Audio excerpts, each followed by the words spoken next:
Bonjour à toi Martin. Donc aujourd'hui, je ne suis pas avec Eudes, je ne sais pas ce qu'il arrive, d'avoir un contretemps. Il va arriver, le petit père Eudes. Donc nous sommes diffusés sur Clubhouse en live, sur Facebook en live, sur Instagram en live. Aujourd'hui, je reçois Martin Pavanello. Bienvenue Martin, merci d'être avec nous. Merci. Merci pour l'invite. Juste pour information, pour ceux qui veulent mettre des commentaires, vous êtes les bienvenus pour en mettre. Sur Clubhouse, vous faites un commentaire écrit et j'y répondrai. Sur LinkedIn et Facebook, il faut que vous autorisiez StreamYard à transférer votre nom afin qu'on le voit apparaître, si on puisse le mettre sur l'écran. Voilà, donc Martin, bienvenue, merci. Donc, allez, la parole est à toi. Donc, l'idée, c'était, tu es ce que j'appelle un start-upper parce que tu as monté très jeune avec ton frère la maison des mandataires. Tu n'as que 24 ans. Lundi, on avait Raphaël des Inside qui a 25 ans, donc c'est la semaine de la plus jeunesse. jeune pour l'instant.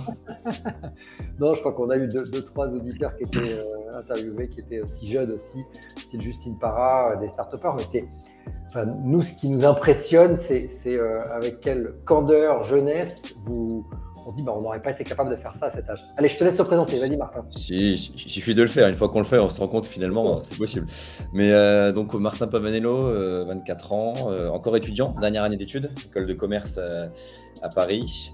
Et j'ai lancé la maison des mandataires, donc avec mon frère qui est mon associé maintenant, il y a pile un an, le 8 avril 2021. Même pas un an. Il n'y a même pas un an, ouais, ça va faire un an dans 2 semaines là, à peu près. Donc, on a lancé la maison des mandataires. Alors, pourquoi la maison des mandataires? En fait, pour que tout le monde comprenne un peu et essayer d'être assez rapide et clair. En fait, Vincent, donc mon associé et frère, qui a une société de conseil où il conseille tout type d'acteurs de l'immobilier depuis 3-4 ans, a réalisé une mission de conseil avec les réseaux de mandataires il y a un an pour un peu faire un état des lieux et rédiger un livre blanc sur le pourquoi du comment des réseaux mandataires, donc un peu un historique, un état des lieux actuel, que sont les réseaux aujourd'hui et un peu quelles sont les perspectives pour nous des réseaux. Et donc j'ai travaillé un petit peu avec lui sur ce livre blanc et c'est en faisant ce livre blanc qu'on s'est rendu compte en fait que le besoin auquel on répondait de manière ponctuelle, à savoir écrire un livre blanc et mettre en lumière les réseaux, en fait, c'était un besoin qui était non pas ponctuel, mais qui était un besoin quotidien. En fait, on pensait que c'était vraiment sur du long terme qu'il fallait accompagner les réseaux, mettre en avant ce métier. Guillaume, coucou Tom, coucou Fleur, coucou Margalon. Hello tout le monde. Et donc, on s'est dit, voilà, qu'est-ce qu'on peut créer, qu'est-ce qu'on peut faire pour aider les réseaux sur du long terme. Et premièrement, on a trouvé ce besoin-là. Deuxièmement, c'est un modèle qu'on a adoré. Moi, pour être peut-être tout à fait transparent, il y a 1 an et demi, je ne savais pas comment fonctionnaient du tout les modèles de réseaux mandataires. Je connaissais un peu les réseaux d'agences, un peu leur fonctionnement, mais pas du tout les réseaux mandataires. Et donc, ça nous a beaucoup plu. On allait dans le détail pour écrire ce livre blanc, dans le détail du modèle. Beaucoup de temps passé avec les patrons de réseau, beaucoup de temps passé avec des mandataires sur le terrain pour vraiment comprendre. Et on a aimé, on y reviendra certainement, mais voilà, cet aspect d'indépendant, de nouveaux modèles dans l'immobilier, de disruption, parce que pour nous, ça reste de la disruption, même s'il y a encore des nouveaux modèles dans la production qui sont arrivés après. C'est quand même une forme de disruption. On a aimé, on s'est dit, c'est un combat qu'on a envie de mener avec eux, de défendre ce modèle-là. Et donc, on a créé la maison des mandataires avec 2 objectifs principaux, si je simplifie un petit peu. Le premier qui est d'aider les réseaux de mandataires à gagner en notoriété et à défendre leurs intérêts. Donc, du lobbying, de la création de contenu, de la mise en avant des réseaux, sur la partie réseau de mandataires. Et sur la partie mandataire individuel, c'était vraiment aider les mandataires individuels à les former, entre guillemets, ou les aider à devenir de meilleurs mandataires, en leur donnant un petit peu notre vision, nous, extérieure, j'ai envie de dire, parce qu'on n'est pas du métier, pas du tout, de ce que peut être un bon mandataire immobilier, en tout cas un bon conseiller immobilier. Et donc, pour ça, on a une newsletter qui est lue aujourd'hui par à peu près 16 000 personnes toutes les semaines et sur lesquelles, pour ceux qui sont abonnés, vous voyez passer les mercredis. On partage pas mal d'articles, un peu nos tips, des vidéos d'entrepreneurs inspirants, des articles qu'on a lus dans la presse et qu'on trouve intéressants pour les mandataires. Enfin, pas mal de petites astuces, de petits conseils. Tout est gratuit pour le mandataire individuel. Et donc voilà, on a vraiment ces 2 pôles et tout ça est englobé sous vraiment un seul but qui est de défendre et de mettre en avant vraiment ce modèle parce qu'on y croit dur comme fer. On pense que c'est le modèle qui triomphera dans la transaction immobilière in fine et que ça en est au tout début, même si les premiers réseaux ont déjà 20 ans. Je crois qu'Apifrance fêtait ses 20 ans là, il y a une semaine. On en est quand même au début du développement, il y a encore plein de choses à faire. Et donc voilà, on y croit à fond et c'est pour ça qu'on a monté tous les 2 la maison des mandataires. Que j'ai fait ça en parallèle de mes études là depuis 1 an. Donc, toi, c'était ma question. Tu sors, tu n'as même pas terminé tes études, que tu es déjà dans l'entrepreneuriat. C'est ça. Pourquoi tu ne te dis pas, je vais bosser en général quand on fait… Donc, tu as fait HEC, c'est ça? Ouais, c'est ça. Je suis étudiant Quand à on fait une grande HEC. école de commerce, on se dit, OK, c'est la voie royale pour entrer dans des grosses boîtes, des cabinets de conseil, etc. Pourquoi tu fais ce Alors choix de oui, ne c'est pas la y voie aller? royale et j'en suis conscient. Maintenant, c'est pas ce qui m'attire moi du tout. Pour être transparent, en fait, à HEC, on a une année de césure où on doit faire 2 stages de 6 mois. Donc D'accord. moi, c'était il y a pile un an et demi. J'ai commencé du coup en septembre 2020, après le confinement. Donc mon premier stage de césure. J'ai fait 6 mois en finance immobilier, dans un fonds d'investissement immobilier. Ça m'a plu. Le métier en soi est passionnant. Moi, j'adore l'immobilier, donc c'est très passionnant. Mais c'était… le métier me plaisait, mais tout ce qu'il y avait autour, pas du tout. Les horaires fixes, de devoir ne pas oser demander à son patron ou à son collègue de stage quand on veut prendre une demi-journée de télétravail. Enfin, c'était vraiment, toutes ces choses-là, c'est peut-être un peu caricatural, mais c'est vraiment ça qui m'a pas plu. Le sous-jacent que ça… En fait, on te croit, tu as l'impression d'être indépendant, mais en fait, tu vas gérer tes clients, mais en fait, pas du tout, quoi. Pas du tout. J'étais pas du tout indépendant. Et puis, bon, j'étais en stage, donc je prenais ce recul-là de me Ah dire oui, peut-être que ça ira mieux ok. après. Mais en fait, quand je parlais aux analystes et aux gars qui avaient 24, 25, 26, 27 ans dans la boîte, je me rendais compte que c'était pareil. Et que c'est pas du tout moi ce qui me plaisait. Et surtout, le gros point que je mets souvent en avant, c'est de ne pas voir l'impact direct de mon travail sur les résultats de l'entreprise. Ça, c'est quelque chose que moi, je n'aimais pas. Quand on est entrepreneur, si on ne travaille pas et qu'on ne se lève pas le matin, on n'a pas de clients et on ne gagne pas d'argent. Donc l'impact, il est direct, quasiment. Quand on est freelance, c'est pareil. Si demain un freelance il arrête de travailler, il ne se lève pas, ou s'il travaille 2 fois plus ou 2 fois mieux, il gagne 2 fois plus d'argent et il a 2 fois plus de clients. Et moi, j'ai toujours aimé cette relation directe entre les efforts fournis, ou effort, et d'ailleurs pas que de temps de travail, mais la réflexion, le temps, voilà, la charge de travail, le lien entre ça et les résultats, ça m'a toujours attiré. Et donc là, je me suis dit, voilà, dans ce schéma de grande boîte, de tous mes amis qui partent en banque d'affaires, faire du M&A chez Morgan Stanley, moi, ça ne m'attire pas du tout. Et donc, je me suis dit, au bout de 6 mois, en fait, j'ai pas du tout envie de faire un deuxième stage. Je ne vais pas m'y plaire. Donc, tu n'as même pas fait de deuxième stage, en fait. Non, j'ai tout arrêté. J'ai tout arrêté pendant ma césure et je me suis mis à fond sur la maison des mandataires. Et même pour être totalement transparent, j'ai repris mes études en septembre puisqu'il fallait que je fasse mon Master 2.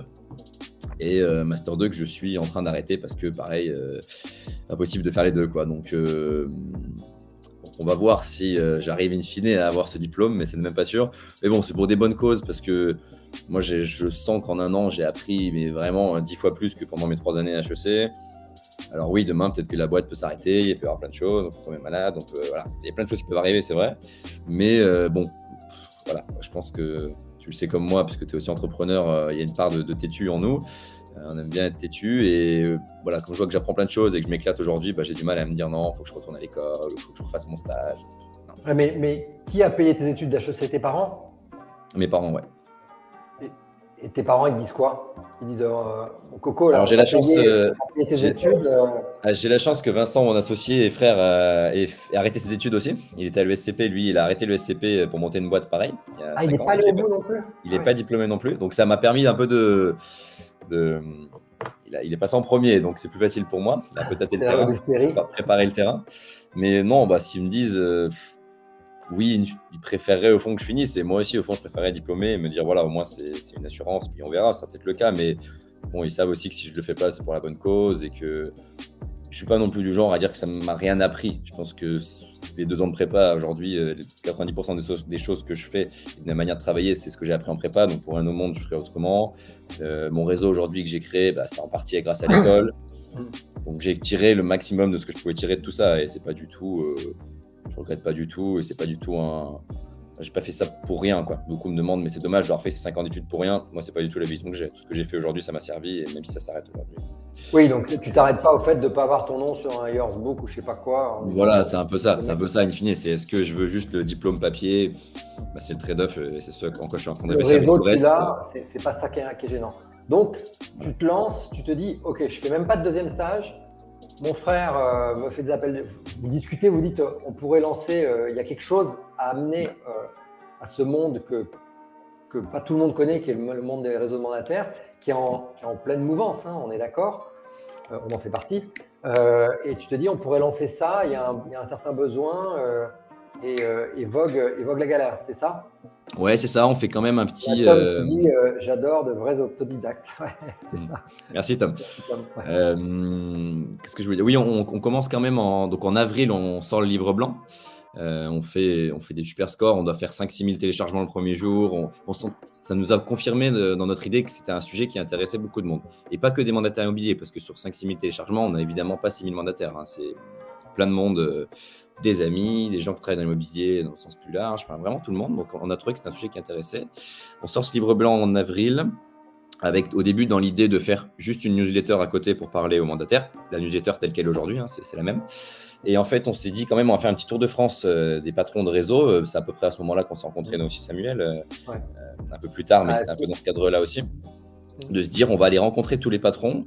Et maintenant, on ne va plus aller les voir pour comprendre le métier, comme on avait fait au départ pour écrire le livre blanc, mais pour comprendre leurs besoins. Et on a passé beaucoup de temps. On est allé à Toulouse, on est allé à Marseille, on est allé un peu de partout, à Montpellier, à Paris, c'est quelques réseaux sur Paris, voir tous les patrons de réseau et dire concrètement, c'est quoi vos besoins aujourd'hui et comment vous pensez que la maison des mandataires, avec ce qu'on est en train de créer, avec le réseau qu'on a créé, puisque Vincent a un bon réseau dans l'immobilier, comment vous pensez qu'on peut vous être utile et défendre la cause à vos côtés. Et donc, on a vraiment fait ce travail d'aller les voir et vraiment tester ce besoin-là. Parce que même si on l'imaginait, il y a plein de choses qu'on imagine et qui se retrouvent être fausses in fine. Donc, on n'était pas non plus sûr à 100% au départ.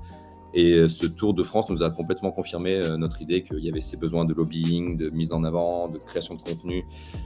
Et donc, après ces 2-3 mois à peu près, je dirais, on a quand même créé un peu de contenu pendant 2-3 mois, mais c'est vraiment en septembre qu'on s'est lancé, qu'on a dit on ouvre des partenariats, on permet au réseau de mandataires d'être adhérent de la maison des mandataires.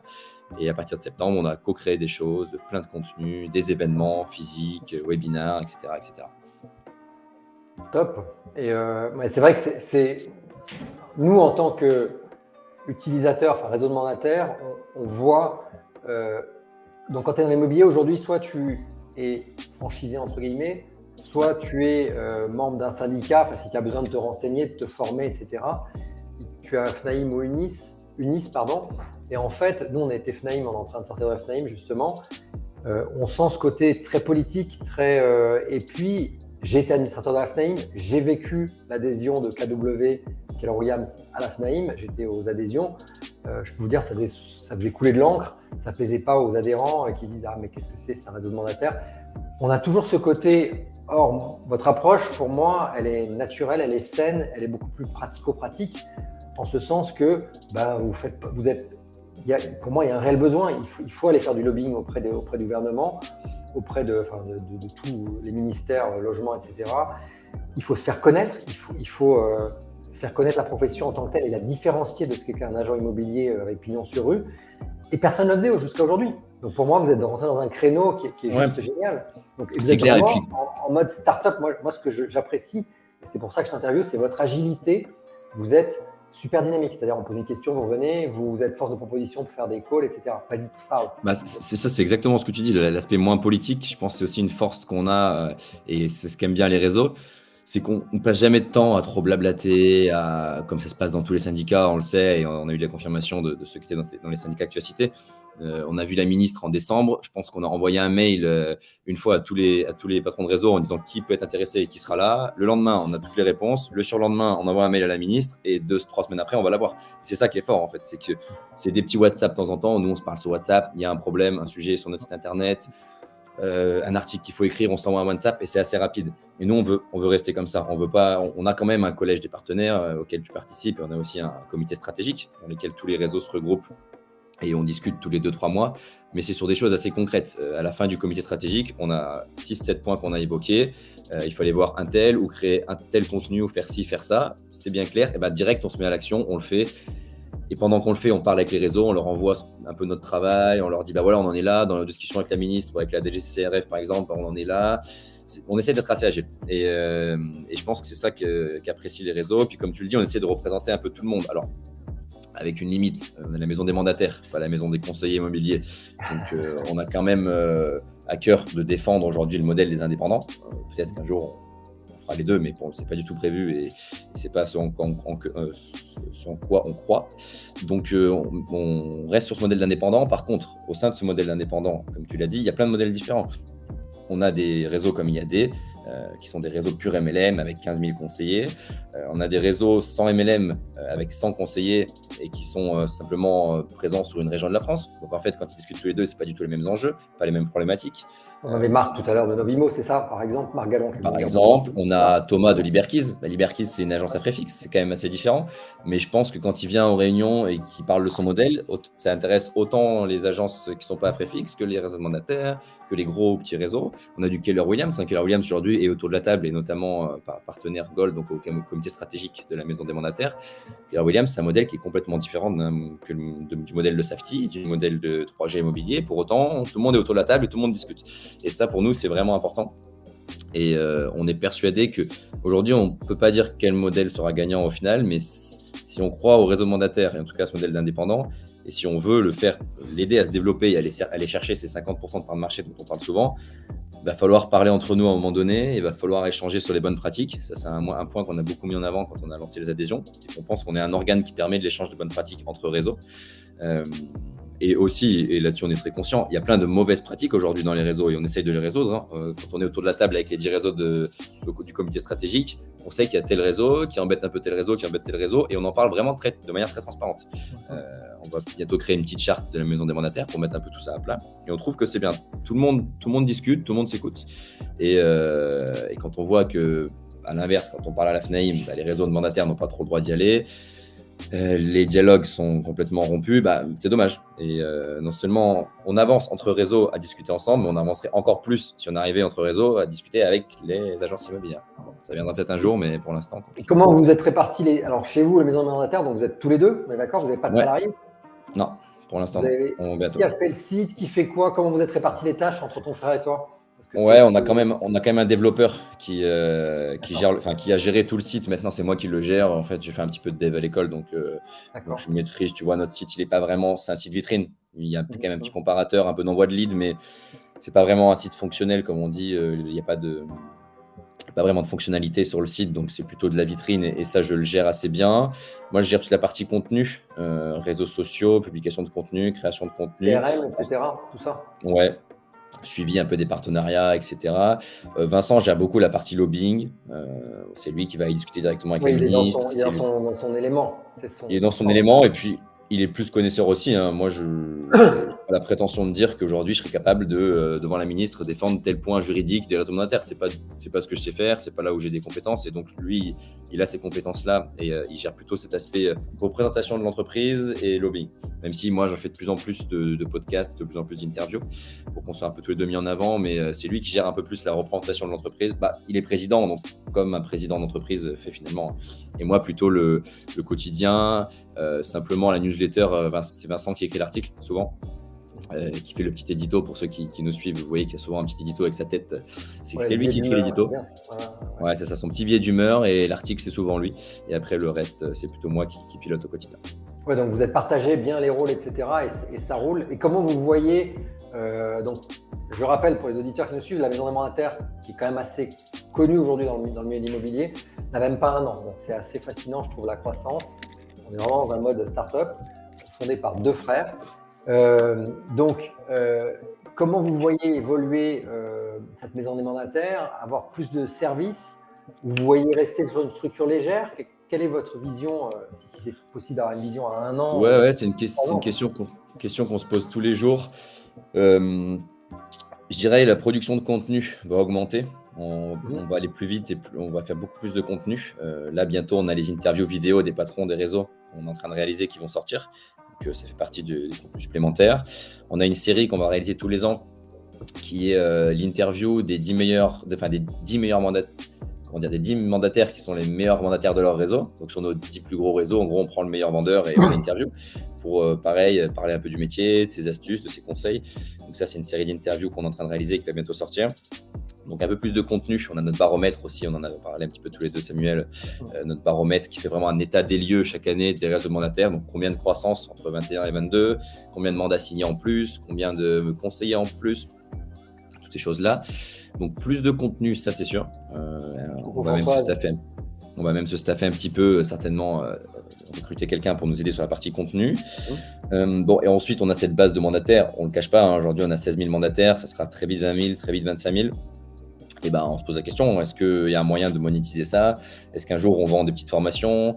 Est-ce qu'un jour, on fait des newsletters premium? Donc, on garde celle-là, mais on en a une autre premium qui coûte 3 € par mois. Je ne sais pas. On réfléchit à toutes ces choses-là. Vous pourriez faire de l'affiliation pour des solutions logicielles, etc. Ouais, on y pense aussi avec un point qui est important pour nous et qui est aussi challengeant, donc c'est sympa, mais c'est pas facile toujours à gérer. C'est que comme les réseaux sont nos clients aujourd'hui, les réseaux mandataires, c'est eux qui payent pour être adhérents à la maison des mandataires. Donc d'une partie, c'est eux qui nous financent, qui financent notre activité. On a cette limite de dire on ne peut pas proposer, par exemple sur notre newsletter, où on a 16 000 mandataires, il y a plein de gens qui viennent nous voir et qui nous disent tiens, moi je vends telle solution, tel outil métier pour les mandataires, j'aimerais bien que tu en parles sur ta newsletter. Ce qui pourrait être fait, mais sauf que nos réseaux clients, évidemment, nous disent moi je ne veux pas payer pour être dans la maison des mandataires et que tu proposes à mes mandataires en direct un outil alors que moi je propose l'outil concurrent. Ouais, s'il ne l'a pas validé, surtout s'il ne l'a pas validé, si en plus, coucou Sébastien, ça c'est un vrai problème. C'est un problème, oui et non, parce qu'on arrive à comprendre. Non, mais accepter, oui, ça pourrait être problématique. Okay. Mais c'est une contrainte, voilà, c'est une contrainte. Et je te parlais de la formation tout à l'heure, on ne fera jamais une formation typique sur les techniques d'une vente immobilière parce qu'il y a plein de réseaux qui vendent leur propre formation. Donc là aussi, on nous dire les gars, on ne peut pas nous vous aider à créer votre base, etc. Puis que vous vendiez des choses que nous on vend aussi. Vous proposiez des outils que nous on propose à nos mandataires. Donc au niveau des partenariats et de ce qu'on a évoqué comme de l'affiliation, on a un peu cette règle-là. Mais bon, il y a plein d'outils et plein de services aujourd'hui qu'on peut proposer et les réseaux sont complètement... ils nous laissent faire, quoi, donc ça ne les dérange pas, donc on réfléchit bien à qu'est-ce qui est possible, mais il y en a plein.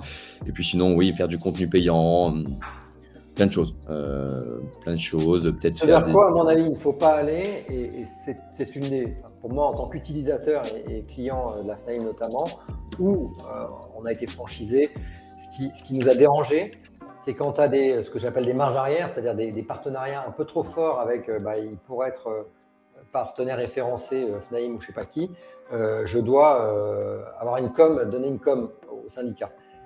Ça, pour moi, c'est perdre l'intérêt final du client, l'utilisateur, en l'occurrence nous.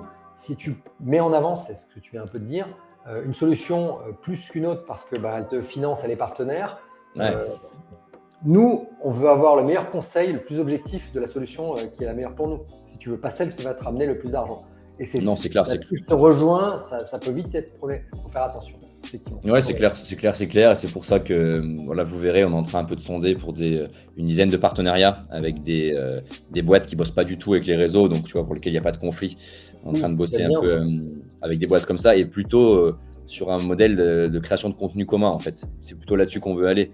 Je suis n'importe quoi, mais la boîte de Diag qui, en fait, va nous faire un petit contenu chaque semaine dans notre newsletter qui va intéresser les mandataires. La boîte de travaux qui va aussi créer un petit contenu, un petit article. Donc, c'est plutôt dans cet aspect-là, de créer du contenu. Mais sinon, on fait de l'apport d'affaires classique. Pareil, on a plein de boîtes qui nous contactent, qui veulent bosser avec vous. Nous, on identifie un peu ces boîtes-là.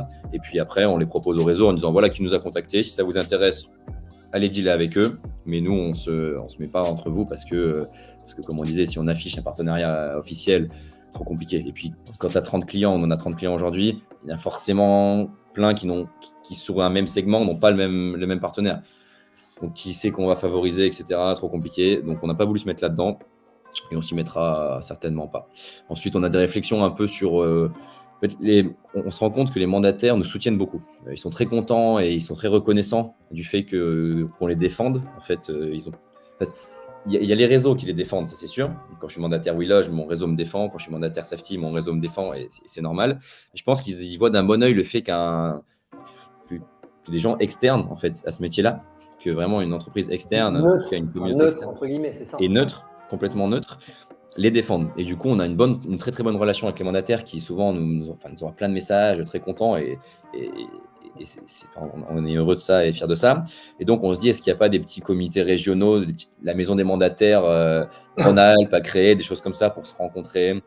On ne sait pas. Tu vois, c'est des réflexions avec toujours ce problème de se dire qu'il ne faut pas non plus aller à l'encontre de ce que veulent les réseaux, parce que voilà, ça reste notre métier de défendre les réseaux mandataires. Mais on a plein de réflexions dans ce sens-là. Aujourd'hui, rien n'est arrêté. Et Et voilà, si ce n'est la création de contenu, là-dessus on est sûr et c'est déjà en place, création de plus de contenu. Mais c'est clair que là, tu as mis le pied dans quelque chose de très important. Au niveau des syndicats actuels, on ne met pas du tout en avant les conseillers immobiliers. Tu vois, c'est très marrant. Moi, j'étais administrateur de la FNAIM. On faisait des articles sur moi quand j'étais administrateur. Dès lors que j'ai plus été administrateur, plus d'articles. Ouais. Et tu as l'impression que c'est un peu un entre-soi de copains, comme une bande de potes. Et puis les autres membres qui cotisent aussi. Non, moyen. Donc, ouais, complètement. C'est ça qui fait aussi on pense dans le modèle qui est bien, c'est qu'il y a une sorte de rapport de force, que ce soit avec les conseillers ou avec les réseaux.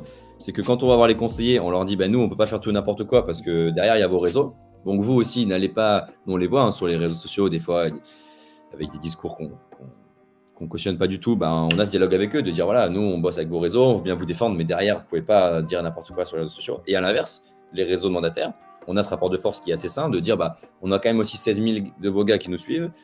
Et donc, voilà, on ne fera pas n'importe quoi, mais il faut que les relations soient bonnes. Et je pense que le fait d'être entre les deux, et de défendre les deux, de mettre en avant les deux, la tête de réseau comme le mandataire individuel, ça nous permet, comme tu dis, d'avoir moins d'entre-soi et de politique. Là, non, tout est clair et tout est transparent, puisqu'en fait, on est des deux côtés. Donc, si on ment à l'un ou à l'autre, ça se fait directement.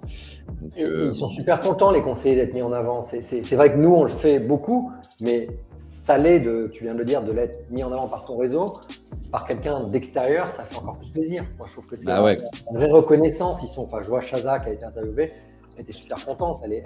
J'ai retranscrit, je me suis servi d'une partie pour le sous-titrer. C'est pas simple de rassembler. Attends, on a Tom qui dit pas simple de rassembler. Ouais, tout à fait. C'est vrai que c'est un monde, tu as raison Tom, c'est un monde, l'immobilier, qui est par nature assez self-oriented, c'est assez franc-tireur, chacun pour soi, entre guillemets. Là, on est en train de fédérer, mais oui, mais bon, c'est nécessaire. Non, donc ça fait très plaisir aux conseillers d'être vraiment mis en avant. Je trouve que c'est intéressant. Ouais, puis nous, on trouve aussi bien, parce que tu vois, typiquement, l'article qu'on a fait cette semaine, où on a mis en avant 4 conseillers qui maîtrisaient à la perfection leur communication locale. Nous, comme je disais, on n'est pas du métier. Donc, des fois, et pour être transparent, on se sent un peu mal de dire regardez comment il faut faire les visites, comment qu'on fait pour réussir sa communication. Parce qu'il y a plein de gens qui peuvent nous dire mais vous êtes qui en fait, vous n'êtes pas légitime. Et donc, on trouve bien d'avoir à la fois, on donne notre opinion d'un côté, et d'un autre côté, on dit regardez, on va vous montrer les conseillers qui réussissent bien. Là, le coup des 4 conseillers, on trouve ça super. On a des super retours. C'est parti de nos meilleurs taux de clics sur les newsletters. Parce que non seulement c'est bien pour les 4 conseillers qui sont mis en avant, parce qu'ils sont contents, on a des super messages, ils sont très heureux. Mais à l'inverse, ça prouve aux autres conseillers immobiliers, aux autres mandataires que non seulement on le dit, mais c'est possible puisque eux le font. Là, le local, c'est un gros sujet dont on a parlé longuement. Là, il y a 2 jours, on a fait une petite émission télé, entre autres sur les réseaux sociaux et le mandataire immobilier. Donc, on a parlé longuement de ça. Mais nous, on insiste sur le fait de communiquer sur les infos locales, non pas sur des infos nationales. Et on a beau le dire, on voit bien que ça prend du temps, c'est compliqué. Là, le fait d'en mettre 4 en avant, on se dit voilà, eux, ils le font. Eux, ils y arrivent et ils ont des bons résultats. Donc, et pour une fois, c'est parce que nous, on répète toujours la même chose.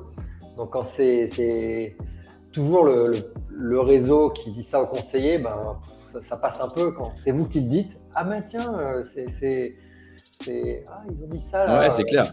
C'est clair. Et je pense pas que ce soit parce qu'on est meilleur. Je pense que c'est humain. C'est humain de toujours se dire, en fait, c'est comme avec nos parents. Quand nos parents nous disent de faire ça, on veut jamais. Puis en fait, tiens, mon coach de basket, il m'a dit de faire la même chose.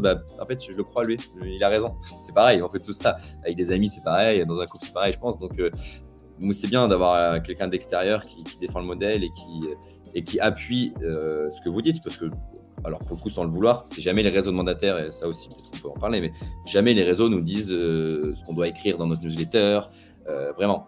Alors il se pourrait un jour qu'on écrive quelque chose qui ne leur plaise pas et qu'ils nous fassent un retour, ça n'est jamais arrivé mais ça peut arriver, mais jamais un réseau nous a guidés sur ce qu'on devait écrire. Et pourtant je pense qu'on partage plutôt leur vision, parce qu'avec toutes les discussions qu'on a, on est assez alignés. Tu vois, la semaine dernière, on était à un événement IAD là, avec à peu près 200 personnes, où il y avait Vincent qui a fait une petite conférence, et il y avait Olivier Descamps qui parlait aussi. En fait, la vision était la même. Pour autant, moi qui étais là, 1 heure avant, on ne s'est pas dit tiens, on va s'aligner sur la même chose, on va dire ça pareil. Non, en fait, c'est parce qu'on partage vraiment la même vision. C'est aussi pour ça qu'on aime bien travailler ensemble. C'est aussi pour ça que la maison des mandataires, ça avance vite, c'est parce qu'on partage la vision de nos clients. et avec des points qui divergent parfois. Hein. Il y a eu des débats la semaine dernière, et c'était intéressant. Mais voilà, on partage la même vision et c'est pour ça que c'est bien quand on a la même vision que les conseillers aient non seulement l'opinion du côté réseau, mais aussi l'opinion du côté maison des mandataires qui est plus neutre, qui vient pas du métier, qui est parfois plus jeune. Hein. Moi, aujourd'hui, de mes 24 ans, j'ai pas la même vision, je pense, qu'un patron de réseau qui a 50 ans. Et je pense qu'il y a 90% de ce qu'il pense lui qui est plus vrai que moi, mais sur 10%, je peux peut-être apporter un truc qui peut être intéressant. Voilà. Et on en revient à ce qu'on disait sur les différents modèles qui sont à la maison des mandataires. C'est qu'un modèle de frais fixe peut apporter des choses à un Keller Williams, peut apporter des choses à un IAD. Et je pense que tout ce mélange-là permet d'avancer, quoi. C'est hyper inspirant. Écoute, ça, je trouve ça super. Moi, ma question, c'est quelle est ta vision selon toi d'un entrepreneur? Dis-moi, qu'est-ce que c'est pour toi un entrepreneur? Vaste question. Comment je pourrais décrire ça? Je pense déjà qu'il n'y a pas de définition. Moi, j'aime pas. Tu vois, je fais un master d'entrepreneuriat, donc bon, c'est un peu incohérent ce que je vais dire, mais moi, cet aspect de je vais former quelqu'un à être entrepreneur parce que je sais comment un entrepreneur doit être, j'y crois pas du tout. J'y crois pas du On est tout. bien d'accord. Je pense que c'est le post que j'ai fait sur LinkedIn il n'y a pas longtemps en disant, qui a fait un peu parler. J'ai écrit que pour moi, le meilleur moment pour entreprendre, c'est quand on est jeune. Et plein de gens me disaient, bah non, moi, j'ai monté ma boîte à 40 ans et j'ai réussi. Bah oui, et je suis d'accord. Et peut-être que cette boîte-là, à 20 ans, elle n'aurait pas réussi. Peut-être que moi, la maison des mandataires, si j'avais 40 ans, en fait, je ne partirais pas du tout dans cette direction et je ne réussirais pas. Donc, je pense qu'il n'y a pas du tout de profil type d'entrepreneur. C'est pour ça que le master entrepreneur, que ce soit HEC ou un autre, bon, il se trouve que ça correspondait bien au niveau timing pour moi, mais je ne pense pas que ce soit quelque chose qui a vocation à forcément durer parce que comment on apprend l'entrepreneuriat à quelqu'un, si ce n'est en l'envoyant sur le terrain et en se laissant se casser un peu la gueule ou en réussissant d'ailleurs. Mais je ne crois pas que ça s'apprenne vraiment. Des cours de pitch, des cours de… Moi, je ne pense pas. Donc ça, c'est la première chose. Je ne crois pas qu'il y ait de profil type. En revanche, il y a quand même deux, trois points à respecter. Je pense qu'il faut être un peu passionné par ce qu'on fait. Entreprendre dans un métier entreprendre parce que c'est un secteur où il y a beaucoup d'argent ou parce que c'est un secteur assez sexy mais qui ne nous plaît pas, je pense que c'est une mauvaise idée parce qu'on aurait quand même y passé beaucoup de temps, hein, samedi, dimanche compris, le soir tard. Donc je pense qu'il faut aimer. Je pense qu'il faut être très curieux. Ça, c'est un truc qu'on dit beaucoup aux conseillers parce que c'est des vrais entrepreneurs, donc on les conseille aussi en tant qu'entrepreneur. Je pense qu'il faut être très curieux quand on est entrepreneur. Il faut rencontrer plein de gens, il faut lire plein de choses. Moi, je me rends compte que la plupart de nos conseils qu'on donne aux mandataires immobiliers, en fait, ils viennent toujours d'un autre secteur. Ils peuvent venir quelque chose qu'on a lu dans un livre sur la négociation, dans un livre sur une équipe de basket, sur son parcours. Et en fait, on se rend compte que tiens, tel point, ça peut m'aider à conseiller mes mandataires. Donc, je pense qu'il faut être très curieux sur le parcours des gens. J'aime bien ce que dit Tom, on construit nos ailes pendant la chute. C'est comment il s'appelle? C'est le fondateur de LinkedIn qui dit un entrepreneur, c'est quelqu'un qui se jette d'une falaise et qui construit son avion pendant la… Enfin, c'est exactement ça, quoi. Ouais, c'est clair. Je pense qu'il faut… Alors, j'ai aussi fait un post LinkedIn pour parler de ça, ce qui était assez marrant pour dire que j'aimais pas trop le discours. Trop de gens disent il faut avoir ses premiers échecs pour réussir. Ce à quoi je crois pas du tout. C'était Oussama Hamar qui a dit ça un jour, qui a dit si vous avez l'opportunité de réussir à la première boîte, allez-y. Faut pas vouloir échouer. Non, mais c'est vraiment le côté français où on a envie de te dire, c'est comme l'argent ne fait pas le bonheur. C'est une sorte d'évidence où on a besoin de ce côté échec pour dire voilà, si tu te plantes pas la gueule. On a toujours ce côté négatif en France. Vas-y, continue. C'est clair. Alors que autant l'échec, c'est sûr que ça permet d'apprendre plein de choses, mais c'est pas une fin en soi non plus. Hein. Quand on parle avec des entrepreneurs, j'espère qu'ils vont tous réussir du premier coup. Tant mieux. C'est comme ça qu'ils vont le plus apprendre. C'est pas en ayant un échec d'abord. Mais voilà, le fait d'être curieux et de parler avec beaucoup d'entrepreneurs. Moi, je me rends compte de plus en plus tout ce que je mets en place au quotidien. Tout ce que je mets un peu, comment je vis ma vie d'entrepreneur, entre guillemets, comment je la pense, ça vient beaucoup de ce que j'ai entendu chez des entrepreneurs. Je suis beaucoup ce que fait Oussama Hamar, j'écoute beaucoup des gars comme Théo Lyon, je ne sais pas si vous connaissez, qui fait des super vidéos sur YouTube.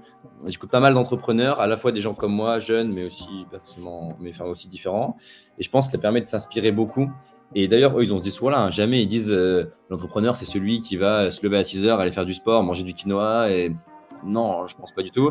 Par contre, ils disent pourquoi eux ont réussi et pourquoi ils pensent qu'ils ont réussi. Mais en fait, quand on regarde tout ça, un tel, il pense qu'il a réussi grâce à son sérieux.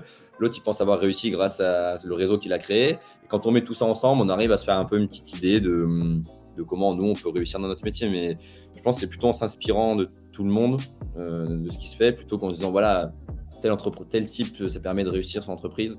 Si on fait ça, on va réussir, on va être un bon entrepreneur. Ça, j'y crois pas trop. Et d'ailleurs, on le voit bien. Hein, il y a comme on disait, des gens de 20 ans qui cartonnent, d'autres de 50 ans qui cartonnent, et inversement. Il n'y a pas de règle, il faut juste être résilient et. Ouais, faut être à fond. Faut être projet, Moi, je pense, nous, on raisonne beaucoup par le pourquoi. C'est ce que je dis à nos villagers. Si tu n'as pas un pourquoi fort, tu vas pas y arriver. On est tout le temps, enfin, Dominique, elle les coach tout le temps, constamment là-dessus. C'est pourquoi, qu'est-ce qui te motive, qu'est-ce qui fait que tu te lèves le matin pour aller prospecter. Un entrepreneur, c'est pareil. Si tu n'as pas un pourquoi fort, ta boîte, elle va dans. Enfin, tu ne monteras pas ta boîte. Deux, si tu la montes, tu vas aller dans le mur. Ou ça va pas perdurer. Les boîtes de cas de figure, il y a des problématiques de trésorerie, machin, truc, momentum, mais globalement, quand tu as un pourquoi fort, un vrai produit que tu veux lancer, quelque chose, une idée, un truc, tu vas au bout, tu y arrives toujours. Ouais, c'est clair. Et puis, je pense que la seule règle qui va être un peu bateau, mais qu'on répète souvent, mais qui, en fait, quand on entreprend, on se rend compte que c'est vrai, c'est qu'il faut vraiment juste écouter ce que veut le client et voilà, trop petit soin pour le client. Je pense que c'est nous à la maison de mandataire, moi en tout cas un peu plus, je passe des heures et des heures à parler au mandataire immobilier. Parce que sinon, je pense que le profil école de commerce, HEC, finance, il est très très très très loin du quotidien des mandataires immobiliers qui bossent chez moi à Saint-Etienne. Donc si je fais pas l'effort d'aller les voir, jamais je vais comprendre leurs besoins et je vais être complètement à côté de la plaque. Je pense que c'est important. Et justement, tes collègues de promotion, qu'est-ce qu'ils font aujourd'hui? Eux, ils sont, si tu dois faire des stats à peu près, est-ce qu'ils sont en majeure partie dans l'entreprise ou dans l'entrepreneuriat? Ouais, majeure partie dans l'entreprise encore. Il y a de plus en plus de gens dans l'entrepreneuriat, ça c'est sûr. Les stats HEC sont en train d'exploser, de plus en plus de gars qui montent des boîtes. Et moi, le modèle que j'aime bien, de plus en plus qui se développe, il y a un peu un mouvement à HEC, bon je dis HEC, mais dans les écoles de commerce globalement, il y a un peu un mouvement en ce moment de se dire j'en ai marre de ces grosses levées de fonds, le but final c'est pas de lever des fonds et je suis assez d'accord avec ça. Et donc, il y a de plus en plus de gens qui montent des petits business. Et moi, je trouve ça très, très bien à notre âge. C'est aussi ce que j'expliquais l'autre fois dans ce post-là dont on parlait, c'est de dire, je pense que c'est le meilleur moment pour entreprendre, c'est 22 ans et c'est étudiant. Mais quand je parle d'entreprendre, c'est pas de tout quitter et de monter une boîte et de se dire je vais lever 50 millions parce que ça, c'est un gros risque. C'est pas forcément une start-up. Non, c'est d'avoir des clients. Franchement, entreprendre, c'est d'avoir des clients. Mais ça peut être avoir des clients, être freelance, avoir un client et que ça se passe bien, puis après peut-être 2, puis peut-être 3, puis bosser un peu en équipe. Moi, je crois vraiment à ça. Et il y a de plus en plus de gens à HEC et en école de commerce en tout cas, qui plutôt que de prendre la voie du je vais aller en finance, bosser jusqu'à 4h du matin chez Morgan Stanley, ils se disent ouais, je vais me mettre freelance pendant 1 ou 2 ans. Et en fait, on apprend plein de choses. Quand on bosse avec un client, on apprend plein de choses. Il y a des deadlines à respecter, il faut respecter les besoins du client, il faut comprendre ce qu'il veut. Faut faire un pricing, c'est pas facile de faire un pricing, donc faut dire pourquoi je propose 500 € la journée et pas 300. Donc on commence à rentrer dans des problématiques un peu plus d'entrepreneurs. Et je pense que c'est une super école que de commencer en freelance. Et puis il y a de plus en plus de gens qui veulent tellement leur indépendance qu'ils disent moi je préfère gagner 10 000 € par mois dans 2-3 ans en étant freelance qu'en gagner 25 en étant chez Morgan Stanley et bosser jusqu'à 4h du matin. Donc je trouve que c'est assez intéressant comme mouvement et je suis persuadé qu'on parle souvent de, je ne sais pas si tu connais Yomi Denzel, c'est un gars qui vend des formations de e-commerce et qui a été un petit peu, qui est encore beaucoup décrié parce que beaucoup disent qu'il vend des formations de dropshipping, de machin, et c'est vrai, il aide les gens à créer des boutiques de e-commerce. Voilà, on en pense ce qu'on en veut, mais ce que j'aime bien dans ce qu'il fait lui, c'est qu'en fait, il apprend quand même in fine à des gens à maîtriser Facebook Ads, il apprend à des gens à créer un petit site internet et sa population est très jeune, ses clients sont très très jeunes.